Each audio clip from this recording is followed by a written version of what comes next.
All right, we're live. Well, today we have an amazing guest, Gautam from Hubhopper, one of our Smart Match clients, and I'm happy to interview him today and to learn everything I can for your benefit, our dear listeners and our dear viewers. Hopefully, you're gonna learn some amazing stuff. So, Gautam, welcome to the show, Smart Match TV.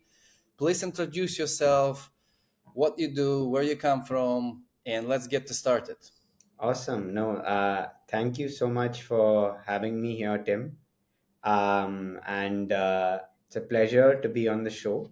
So I'll follow chronologically. I'm from India. I was both born in India, was born in Bombay, and I grew up in New Delhi.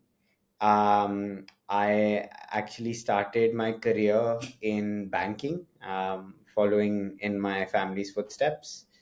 And it was at Barclays Bank where I used to work, where I discovered a media format that I fell in love with very deeply, which were podcasts. This was 10 years ago, in fact. So back in 2015, I was actually still in Barclays in 2014, and it was there that I happened upon podcasts because of just serendipitous situations. So our company had blocked a lot of different websites from us to access. So we couldn't access Facebook, we couldn't access YouTube, we couldn't access any platforms. So I used to get very bored at work, and I didn't know what to do. So out of desperation, found a media format that they hadn't blocked, and that media format was podcasts. And so I used to work while listening to shows on a daily basis. And at that time, podcasts hadn't entered the India market at all. In fact, outside of the America market, there were no podcasts anywhere back in the day, 10 years Yeah. ago. I used to live alone at the time, Tim. So what happened with me was I used to even drive back home listening to podcasts. I would, go to bed, go to sleep listening to podcasts, cook listening to podcasts. So all of that stuff. So all in all, I was listening to 14 hours of content a day, and the media format started to become very exciting for me because I was very curious about how it was solving a lot of different problem statements in my life. It was giving me more time, yet allowing me to consume more content while giving me more time. So what happened was, as a result, I started to do a little bit of research on the podcasting space.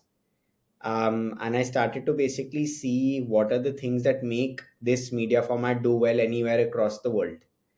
And I found basically that there were a few things which, when those things came together, podcasting was naturally going to thrive and do well.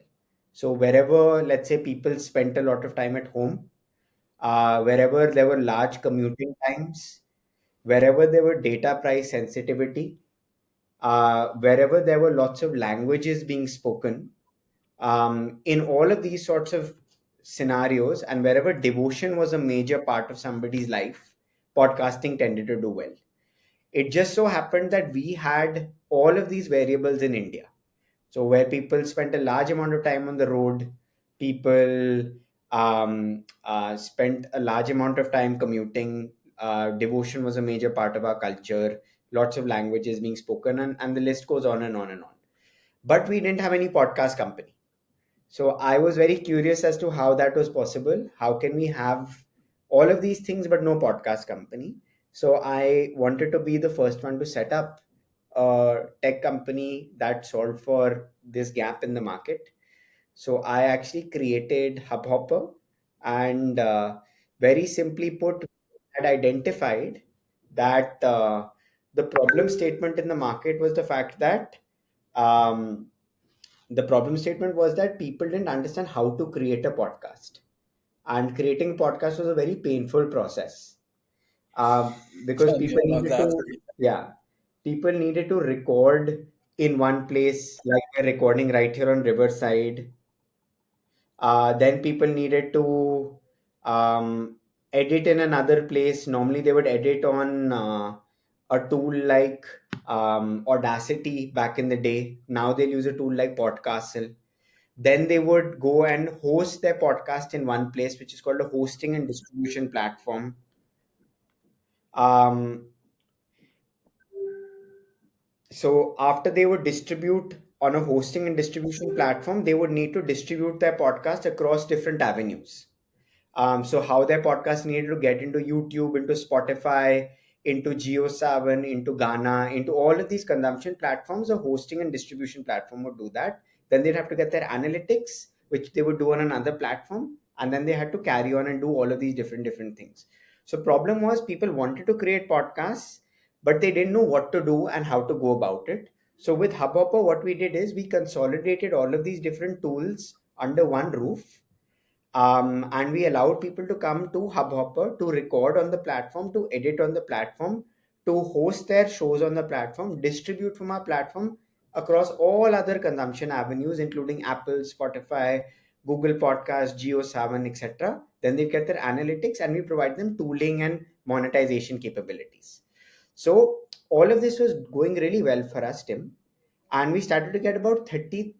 Today we distribute about 30,000 podcasts and 300,000 podcast episodes from Hubhopper.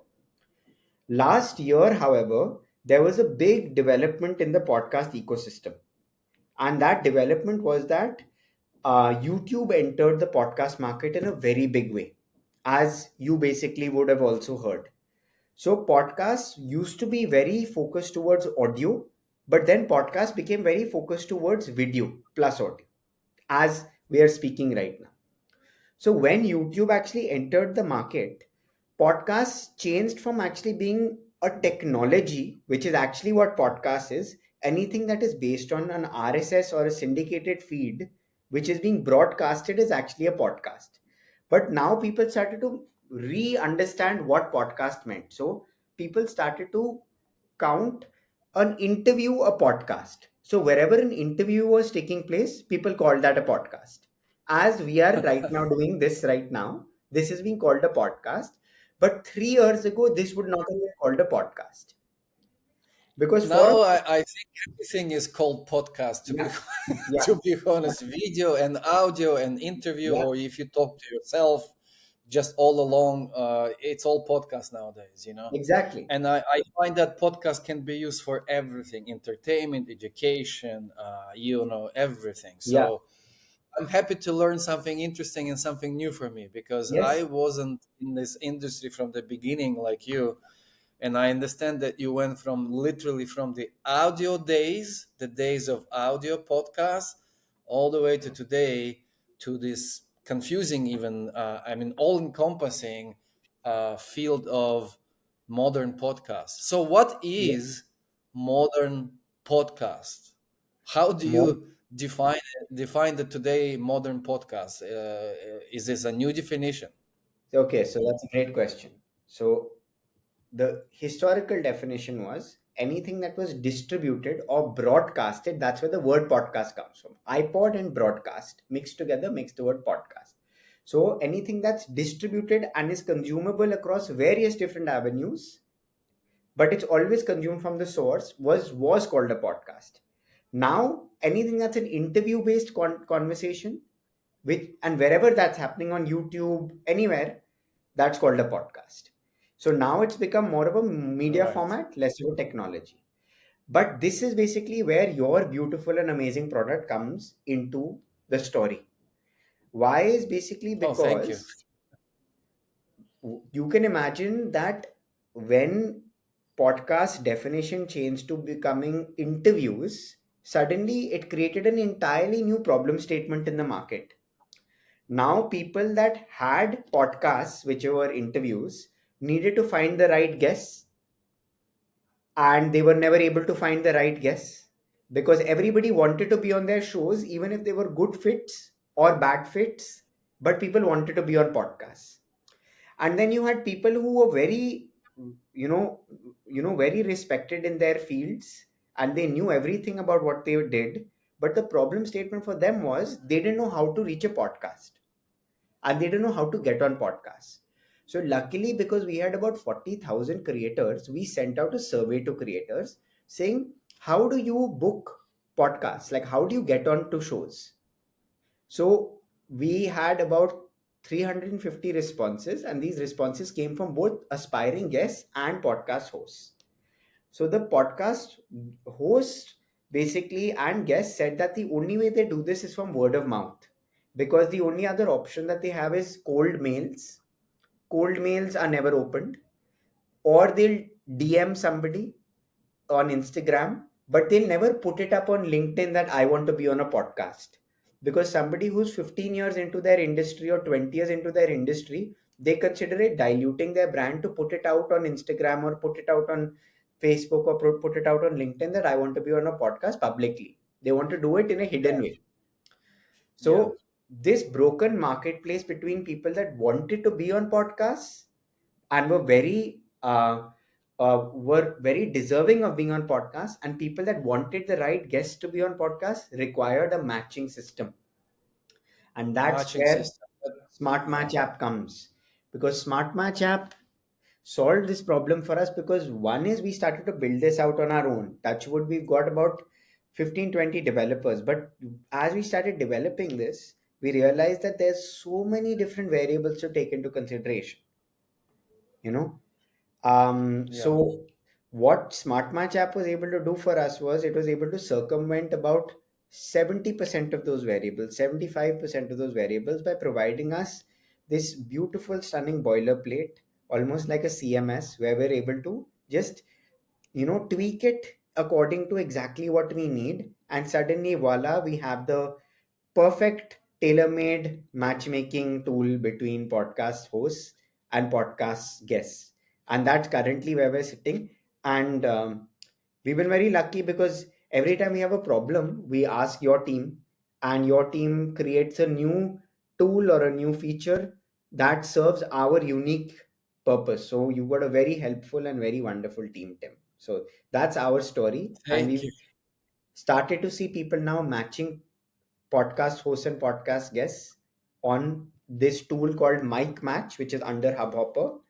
And we've seen people thanking us. We've seen a lot of people complaining to us also, which are people who are being greedy, that are saying that you've given us all of these features. Now give us this feature also, and give us this feature also. And then we come and bother you. So that's pretty much how it happens. Right. Right.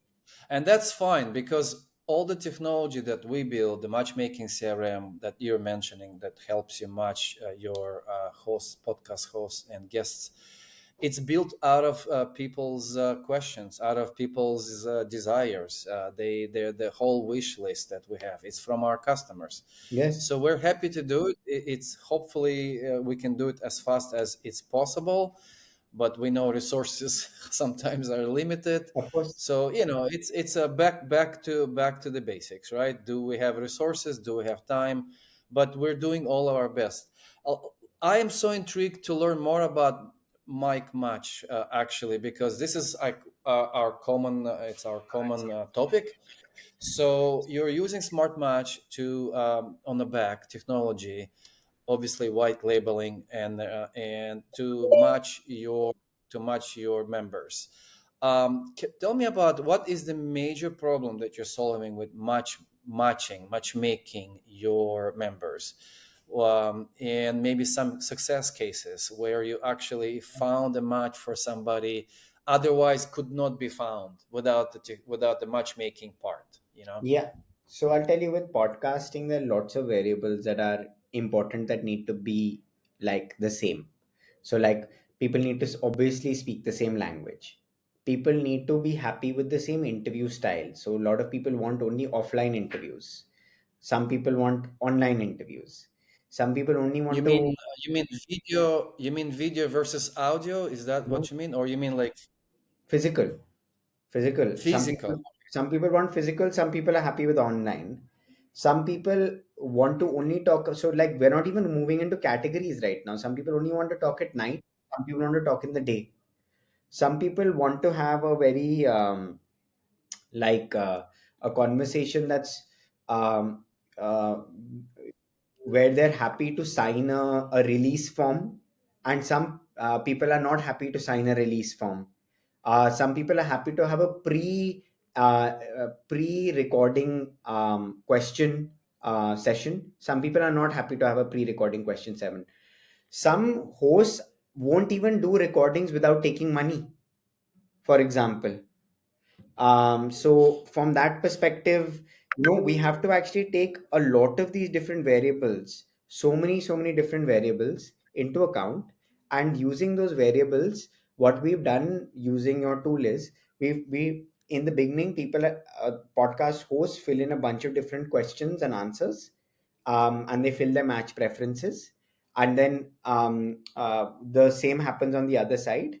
And then according to the match preferences, we're able to effectively actually now get people into a user experience that's very easy for them to understand. So on a weekly basis, they're able to get suggestions on people that are appropriate matches for podcast hosts. They're being matched with guests. For podcast guests, they're being matched with the hosts. We also are able to tell them to what degree they're being matched. So is it an 80% fit? Is it a 90% fit? Is it a 50% fit? We're able to dictate how many matches we give to people on a weekly basis. So we don't want to inundate them with too many matches, but we also don't want to give them too few matches. And then they're able to move people through the CRM of SmartMatchApp, which is basically quite helpful. So through that CRM, they're able to uh, They're able to log in into the member portal, right? yeah, yeah, exactly. So, Gautam, I am so intrigued about this. So you have 40,000 plus creators, and you also have obviously people who are looking to connect with them. What's your success rate? I mean, how many people are actually actively? I find that this is fascinating. I find that this is a major problem to solve. This is a tremendously growing industry, in my opinion. Like everything is becoming, like the media right now is becoming so much podcast driven, Yes, and it's so niche as well. Like personally, if I look at what I listen to, and I don't think you're different, or my neighbors is different, who is in technology business as well. I think we're all listening to a podcast 90%. I don't listen to TV anymore. yeah, I do not yeah. have a It's TV at home. I don't who's listening to the news stations anymore. Like everything is in podcasts. So I think it's fascinating industry, and I think that it's literally taking over the world of entertainment, of education, of news, everything. And yeah, I think it's a major problem to solve. So if someone wants to have a podcast guest, and there's so many criteria, and that's probably just scratching the surface. It yes. reminds me a lot about like dating, like people, like dating. Oh, I don't like this. Oh, I like that. Oh, well, Yes, I want to have a wedding here. No, but I want to have a wedding there. I don't know. So it's fascinating. So it's a major problem to solve, I think. And yes. what's the success rate? Are you having a good success rate with this? Because it That's right sounds with very this. challenging. So I'm going to be like wholly honest with you. We are having a really good success rate, but we're also learning along the way. Um, because there are lots of things that, let's say, for example, we like that we're hearing from folks, and we're iterating as we speak. Like small things. Like I'll give you examples. We've had about 50 people book interviews already, but they like I'll give you a few different examples. We give people new suggestions every week, and we give them four new suggestions of podcast hosts or podcast guests. Now some issues are that a lot of people have told us that we're making them fill too much information when they're coming in, and this is a learning for us. Okay. Because the more we make them fill in information, our thought process is that the better the matching will be. But it's a unfortunately, and it's a it's being on a razor's edge, because you want to ask a lot of questions, but you don't want to ask too many questions. Then in some scenarios, what we've actually seen is we've seen after interviews happen, people really want to compliment the person that they've had the interview with. So they want to be able to give them a rating and a review, but we aren't currently being able to give them a rating and review. And that's, I guess, something that people have asked us time and time again for, so that they can push and propel other people forward. So, like, and luckily for us, these small issues one can only understand once you enter the system to a very large degree. Another, I would say, example is we have had we've had a couple of matching has always been accurate, and matching has always been good for us. Where we've had a couple of, I would say, small tiny issues from our side is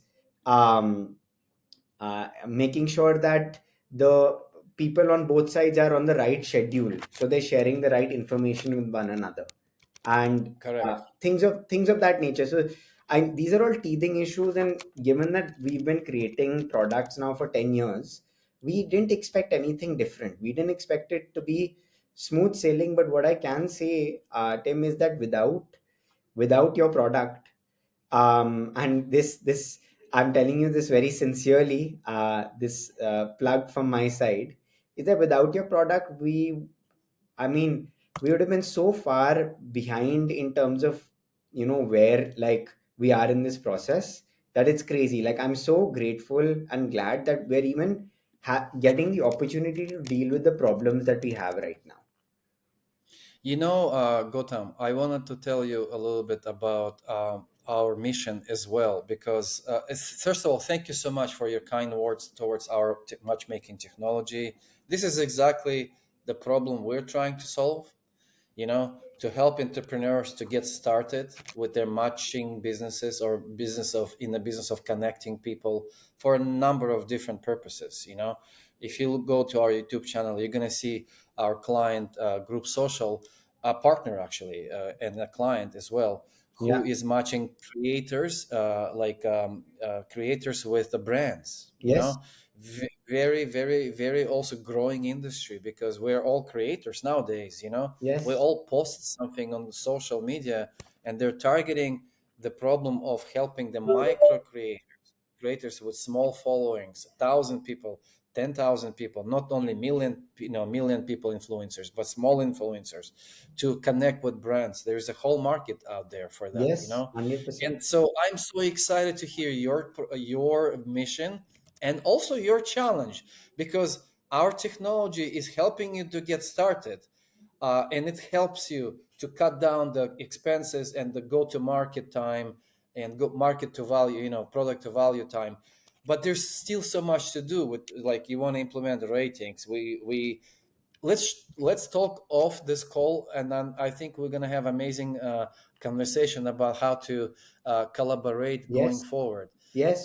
because 100%. our goal is I just don't think that we can cover everything that you need for your very specific wonderful use case in the on the shelf off the shelf Of product. course. we, Of we course. we might have to go off the shelf, meaning very specific to you on a separate product, separate branch. And we have done that before, and we will do it again if there is an amazing case. I think you have an amazing case. No, thank Let you. me ask you one more question. In terms of the market, are you currently focusing on the Indian market, or you're thinking of going out worldwide at one point? Absolutely not focusing on the Indian market. This is a global problem. We've got creators from across the world. We just happen to be an India company. That's about it. Okay. Okay. And this is a problem that you'll find with, even if you ask people from, your own networks who happen to have podcasts, they'll all tell you that they have this problem. For podcasters, I they know. their I know mailboxes. that. Sorry. Yeah, their mailboxes are full, and it's a travesty. But I think whenever there's a problem that's painful enough, then it's worth founders, such as Touchwood, yourself, and folks like me, in small ways, coming together and trying to solve those problems. So, Is there anybody right now that solving this problem viably? uh, in a small way, a couple of platforms, but really not solving it in a good way. So I can tell you Okay. the platforms also. There's a platform called Guestio that does it to a little bit of a degree. And then there's a platform called Podmatch that does it to a little bit of a degree. But once again, they don't, like, they're doing well, but I've heard from a lot of different, and I've been a user also. I've seen the problem statements that generally do exist, and so there's still, I think, quite a lot of pain point in the market which need to be solved. Amazing. So the Amazing. market is wide open. The Yes, market is wide open for entrepreneurs with innovative ideas who are willing to endure the pain, endure the growing pains of listening to customers, trying to understand how to match them with so many different criteria, and different challenges. yeah, And I love solving these problems. And I know, I see you. You're one of us. You're the entrepreneur. You enjoy the process itself, which is the big deal, because the process is painful. Like, yeah, you want to also enjoy the end result, right? The success that this business can bring. yes, However, to get to that success, you're gonna have to go many times to the gym. If I may use this analogy, you have to go to the gym and you have to endure the pain of exercise to get the muscles of that you course. want. So, um, it's the analogy. All right, let's move on. I want to ask you one more question specifically about Smart Match, if you don't mind. A little plug here, but what are your favorite features and favorite things about Smart Match that you discovered, so that maybe some other people with interesting use cases where they want to match, like I told you, like one case we have with the clients, but we have hundreds of them, so that they understand why you chose Smart Match and why you like it. Okay, so I'll give you one case which is really got nothing to do with features. It's the user experience. The user experience is clean. I love that. It's really, really clean. And when it's people across different languages, across different like demographics, bringing them onto an experience that people aren't going to be confused by, I think that helps a lot. Um, and we know because we put a very high on Hubhopper itself. We also uh, uh, put a very high level of importance on that. So that's one. I would say I love the automations.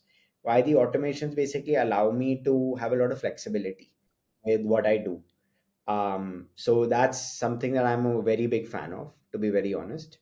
Number three is, I would say, the showcases. So let's say that somebody's actually, why I like the showcases is when somebody's being an active participant, you want to reward them. You want to make them feel like they have a spotlight. So like these guests and these hosts are really like doing a lot of activity and they're working a lot on the platform. I think showcases are a good way to incentivize people. It's not a gamification, but it's a kind of gamification because you're leveling them up. Like these people are much more active than the others. So all of these things I think are like, I think the really good things, but the best feature that you guys have is your team more than anything else. Thank Because your team is ever present, ever patient. I've in fact told my team, which is that there's a lot we can learn from you guys. So yeah. Thank you so much. Let me talk economics a little bit. If I ask you, again, this is about Smart Match. If I ask you today to tell me, okay, estimate approximately how much time and money you have probably saved by not building your own technology for matchmaking from scratch, you know, and using Smart Match to test your concept, to test your market. There is a problem, and it's maybe not perfect, right? Because it takes time to polish the product, to and like I said, we might have to go off the shelf on a separate branch. However, just with off the shelf product, how much time and money possibly do you think you could have saved by not building it from scratch and getting to that point where you are today? I think time is a much better measure here. And why time is a much better measure here is because the problem statement is currently there. 2 years from now, the problem statement may not be there. in the same degree. So I Okay. think Yeah. like 1 year probably, because 1 year of understanding how matchmaking works, understanding how the algorithm of matching needs to be perfected, understanding how people need to be put through different CRM system, understanding that these are all things that we would have, when you create a V1, you'll create a V1 which maybe you can get out in 1 quarter, but that V1 will have like basic matching. But then you'll be like, okay, I need people to chat inside the product. Then you'll say, oh no, not just chat inside the product, I need people to be mailed. So then I need to set up that system in place as well. After that, you'll say, oh, I need to have the ability for them to move their potential clients or their potential XYZ around. All of these things in themselves as individual units, they're not very, it's not like they're impossible to build, but iteratively we would have learned from the market, built on top of it, learned from the market, built on top of it. It's the same thing that if somebody came and asked me that, Gautam, you have a podcast distribution tool, your podcast distribution tool distributes me to 45 platforms and gives me analytics and websites and whatever. Is it possible to build this on my own? I would say yes, it's possible, but it will take you a couple of years and large amount of money, right? Yeah. So much better that, you know, people with different skill sets synergize rather than you try and build everything from scratch. You leverage the platform, and you said up to 75% of the platform, platform, you were able to leverage Yes, to your use case for Mike Match, yes, and you are saving about 1 year of work on building a technology similar to that or more, and that is fascinating. That is a confirmation for me that, and it makes my day. All right, it makes my day to hear this. It's music to my ears. I'm so I glad. hope that other entrepreneurs out there who are tackling the world's toughest and largest problems today will hear it and work smarter, not harder. You do not need to work hard. You don't need to waste a year to try to build a platform, to test the market, to do your MVP, which is the minimal viable product confirmation and validation of your market. And that's what we're doing. And then from there, once that job done, you own the market, you know what the market needs. Yeah, You can go off the shelf. You can go and build specific features, and maybe you're already monetizing by then. You could be already monetizing, and that is a big part of yeah, startups. So thank you for sharing this about Smart Match. I'm happy to hear that we have helped you with this stage in your business. I would like to ask you one question for all the other young entrepreneurs, because you have experience. You have built successful company, Hopper. Now you're building Mike Match. And maybe you have built other businesses that you haven't told me about today, or failed in other businesses like I did in my life. Before I succeeded, I oh failed a man, I few failed times. 10 times. Okay. What are you saying? It's a story, yeah. It's a story for all the entrepreneurs. If there was no failure, you're not entrepreneur. You just simply Yeah, not. You're a fake entrepreneur. So yeah. let me ask you, Gautam, at the end of our podcast, if you were starting today to build a business, what are the top do's and top don'ts? Let's say three top do's or three top don'ts or something around that. Hope I'm not putting you on a spot, okay? But No, maybe one or two of those. I'll say, okay, so find a problem that's worth solving. When I say worth solving, is it's a lot of people, I think, to a large degree, and I know I did this myself. You first, a lot of people first come up with the solution and then they try and retrofit it into a problem. So they come up with a cool idea and a cool solution, and then they try to fit it into a problem, and they're like, this solves this problem. But you're going about it the wrong way. You need to first identify a problem, but not just a problem, but a problem that's painful enough that it is hurting and ailing people on a daily basis, so much so that they're willing to pay to solve that problem. If you start to think from that perspective, then you're already sitting on the potential viable business right there. Then ask yourself how many people are facing this problem. This is basically where you look at your total addressable market or your TAM. Then basically, then you move into what is the solution that you have, and is the solution that you have actually solving the problem? Because a lot of people try and convince, I've been this person, I keep trying to convince myself that what I've created is solving the problem, but it's not actually solving the problem entirely, it's solving part of the problem. And then you have to ask yourself, if I have found a problem that's both painful enough and a lot of people are facing it, and I found a product and a solution and creating a solution that can solve this problem. Most important question is, why should I be the one to solve it? I think this is why you. Is it that you have more staying power than the other person? Are you very passionate about this specific idea? Do you have knowledge about this space that other people don't? Do you have patents in place? Like, what is You it have that an actually advantage. causes you? You have an advantage, right? Yes, what is your advantage here?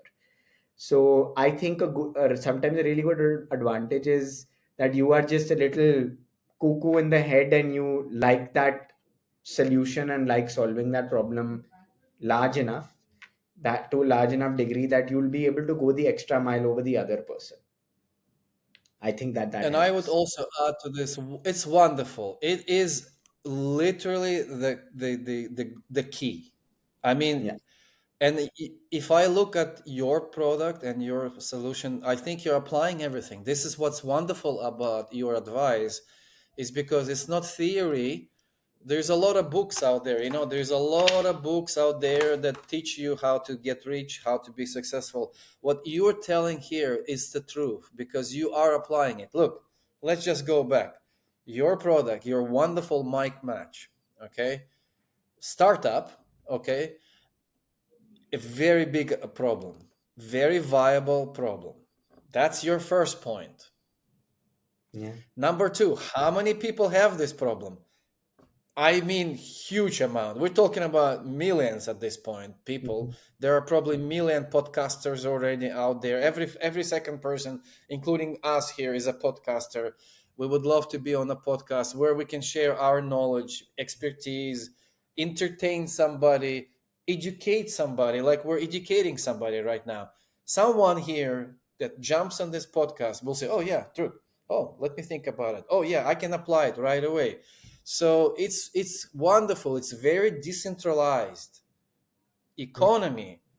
It's no more centralized in the hands of a few big radio stations or in the yeah, hands of a few TV yeah, stations or newspapers. It's very decentralized. In yeah, fact, we are entering a wonderful world.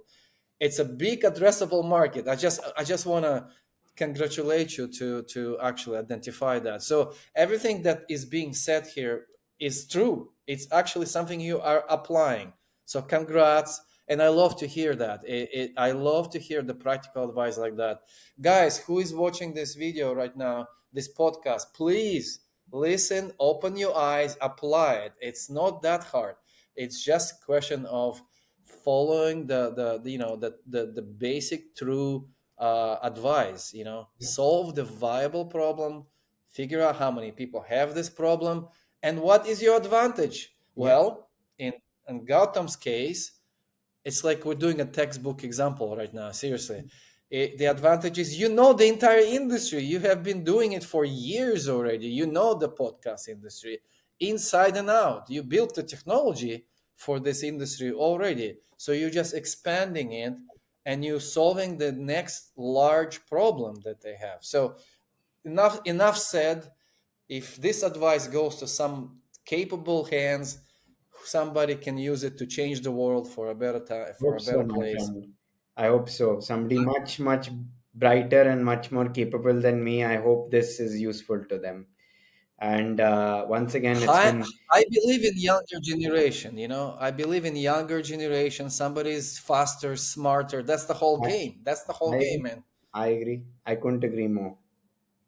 I So couldn't. how people can find your wonderful company, your information personally, if they want to contact with you or connect with your company, or maybe go and sign up to your wonderful Mike Match platform or Hopper platform. Tell So us where you to can go to find you. yeah, hubhopper.com. You can create your podcast, distribute your podcast. It starts from being free. So you can just you can use it without being worried. You can, if you want to reach out to me, you can find me. I mean, you can mail me at gautam@hubhopper.com, or you can find me on LinkedIn under the same name, Gautam Raj Anand. And if And you're your name is here on the podcast right there. yes, It will be on the left or the right side, depending where how you yeah. watch it. Okay. So yeah, that's pretty much it. And I mean, I was very lucky because when I had started, people were exceedingly nice to me. So I like will love to speak with anybody who has any questions. And You want yeah, to pay it forward, right? yes, Pay it 100%. forward. There was a movie back in the day. It was called Pay Forward. I remember the Yes, Hollywood I movie, remember and as it well. yeah. So look, if you are in some interesting situation in your life, you're building a business, maybe you want to connect with Gotham, I highly recommend it. Very bright, very entrepreneurial gentleman, and it was a pleasure, real pleasure, Thank to you, man. meet with you today. That's the reason I love do this podcast, is I get to meet my customers face to face. And please, let's talk about other options of helping you to grow your business with technology, matchmaking platform technology, and let's save you another couple of years of hard work and get to the to the solution much Yeah, faster let's together. partner, my friend. Let's do it. Thank you so much again. Have a wonderful day, and really appreciate it. Thank you. Thank you. Thank you, my friend. Thank you.